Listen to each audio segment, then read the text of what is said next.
Break के बाद आपका एक बार फिर से स्वागत है। आप देख रहे हैं स्पेशल प्रोग्राम कोई सताए हमें बताएं।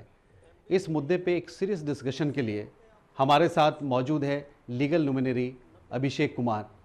अभिषेक जी, बहुत बहुत स्वागत है आपका। क्या आप बता सकते हैं कि इस तरह के मसले कब से हो रहे हैं और लैकुना क्या है? देखिए, इसमें कई सालों से 2-3 सालों में ये प्रक्रिया काफ़ी बढ़ी हुई है। यहाँ के कुछ लोग हैं जो एजेंसी टाइप के वर्क करते हैं, वर्क करके दुबई सऊदीया में लोगों को भेजते हैं। भेजने के बाद वहाँ पे जिस प्रोफाइल पे भेजते हैं उस प्रोफाइल में वर्क नहीं करते वो, वहाँ उनके साथ चीट करा जाता है और चीट करने के साथ साथ चीटिंग करते हैं और चीटिंग करने का उनका शोषण करते हैं वहाँ पे। तो वो शोषण करने की एवज में वहाँ उनकी मार पिटाई, उनके साथ इनलीगल वर्क करवाते हैं, जो ह्यूमैनिटीज़ का एक शोषण है, ह्यूमन बीइंग का एक शोषण है वहाँ पे। हम यहाँ पे जो है, यहाँ वहाँ से जो भी लोग आते हैं, हम यहाँ के गवर्नमेंट को बताएंगे। गवर्नमेंट के थ्रू जो दोषी व्यक्ति हैं उन्हें छोड़ा नहीं जाएगा। जो यहाँ से इस तरीके की करके गलत सलाह देकर वहाँ भेजते हैं, उनके खिलाफ क्रिमिनल की 420 की धारा लगती है, उन पे कार्रवाई करी जाएगी। दूसरी चीज़ यह है, जो वहाँ के एम्बेसियों से कांटेक्ट करके इस तरीके के जो लोग हैं उनको बचाया जाएगा और हमारे देश वापस उन्हें बुलाया जाएगा। वसीम साहब, आपको क्या लगता है? आप मुस्लिम टुडे को रिप्रेजेंट कर रहे हैं, आपने इस तरह के बहुत सारे केसेस देखे हैं। आपको क्या लगता है कि where exactly is the problem? ऐसे सैकड़ों नौजवान हैं, सैकड़ों लोग हैं, मजदूर हैं जो वहाँ पर गए हैं अपनी इकोनॉमिक हालत सुधारने के लिए, लेकिन वहाँ जाकर वो फंस गए हैं। गया का एक दिलशाद है, 2012 में वो वहाँ गया था जद्दा में। वहाँ उसकी गाड़ी से कोई एक्सीडेंट हो गया, कोई आदमी मर गया, उसे वहाँ जो अदालत थी उसने 2 लाख रुपए के जुर्माने के तहत उसे जेल में डाल दिया। अब 2 लाख रुपए जुर्माना यानी 35 लाख रुपए, तो 35 लाख रुपए जो आदमी यहाँ से मजदूरी करने के लिए गया है, वो यहाँ उसकी हालत ठीक नहीं थी, इसलिए वो वहाँ गया था। मगर वो कहाँ से जुटाएगा? अब क्या वो जिंदगी भर जेल में रहेगा? एक सवाल ये है। दूसरा सवाल ये है, जैसे प्रकाश का मामला है, इस तरह का जो शोषण होता है, तो ये लोग जो प्रवासी वहाँ जो लोग मजदूर हैं वो अपनी आवाज़ नहीं उठा सकते, कोई यूनियन नहीं बना सकते। अगर वो यूनियन बनाएंगे तो सरकार उन पर एंटी गवर्नमेंट होने का आरोप लगा करके जेल में भी डाल सकती है, क्योंकि दूसरा मुल्क है, दूसरा कानून है, भाषा का अंतर है, भाषा नहीं समझ पाएंगे, कई सारी प्रॉब्लम्स हैं। तो इस मामले को गंभीरता से सरकार को लेना चाहिए, विदेश मंत्रालय को इसमें हस्तक्षेप करना चाहिए, पता करना चाहिए कि जो इस तरह का उत्पीड़न हो रहा है विदेशों में भारतीयों के साथ में, आखिर क्यों हो रहा है। अभिषेक जी, आप ये बताइए कि इसमें एम्बेसी का ज़्यादा फॉल्ट है या जो लोग लेकर जाते हैं उनका ज़्यादा फॉल्ट है? इसमें जो गवर्नमेंट मशीनरी का जो मैकेनिज्म है वहाँ पे कोई आपको लैकुना दिख रहा है क्या? हाँ, इसमें मैं एक क्लियर कर दूं इस माध्यम से, जे गवर्नमेंट में भी लैकुना है और गवर्नमेंट को इस पे एक्शन लेनी चाहिए, क्योंकि हमारे इंडियन लोग काफ़ी विदेशों में रहते हैं और विदेशों में इस तरीके की वर्क करते हैं। तो इंडियन गवर्नमेंट है, उनकी रिकॉर्ड होनी चाहिए उनके पास।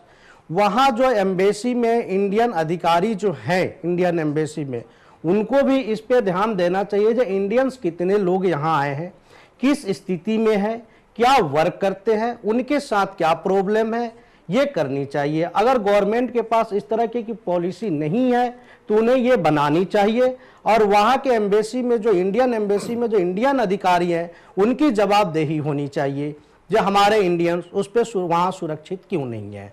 अगर सुरक्षित नहीं है तो वहाँ जो मजदूर वर्ग है वो कम पढ़े लिखे हैं, तो वहाँ के अधिकारियों को इस तरीके की आवाज़ उठानी चाहिए, वहाँ के गवर्नमेंट को बताना चाहिए, वहाँ के गवर्नमेंट से जो भी लीगल हो वो बात करें। यहाँ के भी प्राइम मिनिस्टर हैं, यहाँ के विदेश मंत्रालय है, उसको बात करनी चाहिए और वहाँ के जो लोग फंसे हुए हैं उन्हें निर्दोष साबित करके इंडिया लाना चाहिए।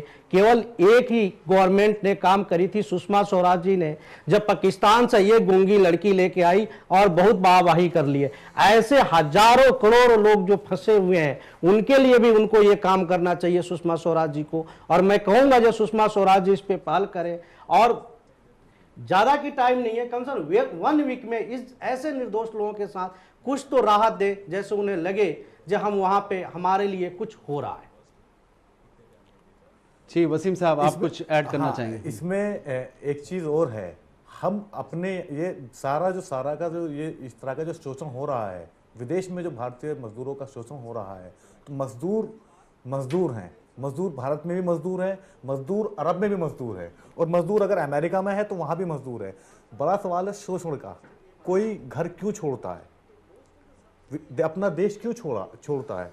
इसलिए कि ताकि रोजगार, अपना जो जीवन स्तर है उसे ऊंचा उठा सके, मगर उसके बावजूद वहाँ पर शोषण होना इस तरह का। अभी आप वकील साहब कह रहे थे सुषमा स्वराज ने काम किया, सुषमा जी को चाहिए कि इस मामले को, मीडिया का इसमें काफ़ी रोल होना चाहिए, मीडिया को इसे हाईलाइट करना चाहिए इस तरह के मामले। ये सिर्फ अकेला, मैं पहले बार बार कह रहा हूँ कि ये सिर्फ प्रकाश का मामला नहीं है, इससे पहले दर्जनों लड़के छुड़वाए गए हैं। अभी सुषमा स्वराज ने जुलाई में 30 लड़कों को वापस लाया गया था वहाँ से, 30 भारतीय मजदूरों को वहाँ से लाए हैं सऊदी से। इसी तरह के जो मामले हैं जहाँ पे शोषण हो रहा है, तो उसमें सऊदी गवर्नमेंट से काफ़ी अच्छे ताल्लुकात हैं हमारे, सऊदी से हमारे बहुत अच्छे ताल्लुकात हैं, तो उन्हें आपसी सहमति से सुलझाया जा सकता है। और जो उनका शोषण कर रहा है, चाहे वो व्यापारी हो या कोई भी कंपनी हो, तो उनके खिलाफ वो सरकार ये मांग करे कि उनके खिलाफ एक्शन ले गवर्नमेंट। सिर्फ इतना नहीं, क्योंकि आज वो हमारा शोषण कर रहे हैं, कल किसी और का करेंगे। मुझे मजदूर चाहिए, मजदूर आज भारतीय है, कल पाकिस्तानी हो सकता है, बांग्लादेशी हो सकता है, दूसरे मुल्क का हो सकता है। तो इस पर तो प्रेशर बना करके, मौजूदा सरकार को प्रेशर बना करके उन मजदूरों को जिनका शोषण हो रहा है वहाँ पर, उन्हें वापस लाना चाहिए इंडिया में। आज फिलहाल हम इसको यहीं पे समअप करते हैं। प्रकाश पिछले 1 हफ्ते से मुझे कॉल कर रहा था और रात भर कम से कम 20-20 कॉल आती थी, और परेशानी इस बात की थी कि इस प्रोग्राम को हम जल्द से जल्द लें। उनका ये कहना था, उनके घर वालों का ये कहना था कि अगर आप लोग इसको मीडिया में हाईलाइट नहीं करेंगे तो मैं यहाँ से, मुझे कोई रेस्क्यू करने के लिए नहीं आएगा और हो सकता है कुछ भी अनर्थ हो सकता है। अभिषेक जी, आपके पास मैं दोबारा पहुँचना चाहूँगा कि जो लोग हिंदुस्तान से इन बच्चों को ले जाते हैं बाहर, और ख़ास तौर पे जो लोग मज़दूर होते हैं, वो कोई लीगल एक्सपर्ट उनके साथ नहीं होता है, उनके पास वो नॉलेज नहीं होता है, वो इतने पढ़े लिखे भी नहीं होते हैं, तो क्या आपको ऐसा लगता है कोई ऐसा मैकेनिज़्म होना चाहिए जिसके तहत, एक फुल प्रूफ सिस्टम के तहत वो वहाँ जा पाएँ? बिल्कुल सही बात है। सबसे पहले जिस कंट्री में आप जाते हैं उस कंट्री की एम्बेसी हमारे इंडिया में है, वहाँ पे उनका इंटरव्यू होना चाहिए, उनके वीज़ा चेक होनी चाहिए। इसमें एक बहुत बड़ा रैकेट काम करता है, जो उस रैकेट को पकड़ने के लिए ये हमारी पुलिस जो है उस पर हावी नहीं हो रही है और उसे पकड़ नहीं पा रही है। कई ऐसे एजेंसी हैं जो इस तरीके की वर्क कर रही है और मजदूरों को भला फुसला के ले जाती है, और वहाँ पे तो जैसे वहाँ पे चीट हो रहे हैं मजदूर, यहाँ से लोगों को ले गए हैं, तो यहाँ की पुलिस उस पर इंट्रोगेशन करे, उसे पकड़े, उसमें धारा 420 के तहत उन पर मुकदमा रजिस्टर्ड करे, ताकि इस तरीके की दोबारा वर्क ना करें और दोबारा इस तरीके से किसी भी मजदूर को ये चीट ना करे। इसके लिए इस पर कड़ी एक कानून की व्यवस्था होनी चाहिए। जो हमारे आईपीसी में 420 का जो प्रोविज़न दिया गया, उसके तहत हमारे पुलिस को भी एक निर्देश होनी चाहिए, पुलिस इस पर कड़ी से कड़ी कानूनी कार्रवाई करे उनके खिलाफ, ताकि ये दोबारा ऐसा काम ना हो। और दूसरी बात, जो इंटरव्यू की जो प्रक्रिया है वो एम्बेसी द्वारा होनी चाहिए और एम्बेसी के थ्रू वीज़ा चेक होनी चाहिए। वीज़ा चेक करने के बाद वहाँ जाने चाहिए, जिस प्रोफाइल के लिए वीज़ा है उसको क्लियरिटी से बतानी चाहिए जो आपका ये वर्क वहाँ करना पड़ेगा और ये काम है और इतने दिन का है। इस तरीके किसी प्रकार की चीटिंग ना करी जाए, इसलिए एक मैकेनिज्म होनी चाहिए इस तरीके की, और ये तरीके की व्यवस्था इंडियन गवर्नमेंट को करनी चाहिए। अभिषेक जी, वहाँ पे ये भी देखा गया है कि जो लोग एम्प्लॉय करते हैं, वो जो अरब्स है, वो एक दूसरे के रिश्तेदार होते हैं, रिलेटिव होते हैं, और उसमें बहुत सारे ऐसे लोग होते हैं जब जो बॉस है, जो उसका मालिक है, वो खुद पुलिस में होता है या उसके ख़ानदान के कुछ लोग हैं जो पुलिस में होते हैं, तो ऐसे सूरत हाल में वो अपने आप को बहुत सफोकेटेड फील करते हैं क्योंकि उनका सुनने वाला कोई नहीं होता है। ऐसे सिचुएशन में वो क्या करें? देखिए, ऐसा है, अगर कोई अधिकारी है, उसके कोई लड़का है, उसके रिश्तेदार हैं, अगर इस तरीके के जुर्म में हैं तो उसके लिए कोर्ट बैठी हुई है, उसके लिए हमारी अदालतें हैं, अदालत में जजेस बैठे हुए हैं, उसके खिलाफ कानूनी कार्रवाई करी जाएगी। और जो इसमें लिप्त अधिकारी हैं उन्हें भी नहीं छोड़ा जाएगा, उनके खिलाफ भी कानूनी कार्रवाई करी जाएगी।